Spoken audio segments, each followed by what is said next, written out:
Assalamualaikum warahmatullahi wabarakatuh. Perkenalkan, saya Ina Sur Afifah, NIM A71019093 dari Program Studi Pendidikan Teknik Informatika. Di sini saya akan menjelaskan mengenai analisis resiko keamanan pada perusahaan untuk memenuhi UAS mata kuliah keamanan jaringan. Yang pertama, yaitu mengenai resiko. Nah, apa sih resiko itu? Resiko keamanan merupakan hasil yang tidak diinginkan akibat terjadinya ancaman atau gangguan terhadap keamanan suatu perusahaan. Semua resiko mewakili aktivitas luar yang diperbolehkan oleh perusahaan. Ada beberapa aktivitas di luar perusahaan. Yang pertama adalah pengungkapan dan pencurian perusahaan. Database dalam suatu perusahaan atau perangkat lunak dapat diakses oleh orang yang tidak dikenal.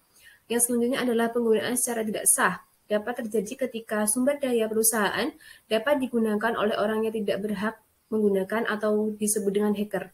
Yang selanjutnya adalah modifikasi secara tidak sah. Perubahan dapat diubah pada data perusahaan, informasi, dan perangkat lunak. Dan yang terakhir adalah pengrusakan secara tidak sah dan penolakan pelayanan.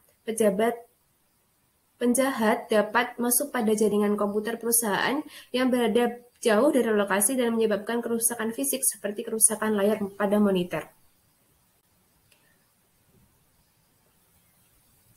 Yang selanjutnya adalah 4 langkah dalam mendefinisikan resiko. Yang pertama adalah identifikasi aset-aset bisnis perusahaan yang harus dilindungi dari resiko.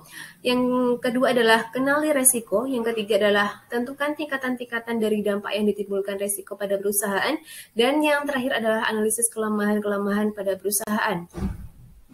Selanjutnya adalah analisis kelemahan perusahaan yang perlu dilakukan. Nah, untuk menganalisisnya kita perlu beberapa hal untuk kita lakukan. Yang pertama adalah jika tingkatan kelemahan tinggi, kontrol harus diimplementasikan untuk menghapuskan atau menguranginya. Yang kedua adalah jika tingkatan kelemahan rendah, kontrol dapat diimplementasikan.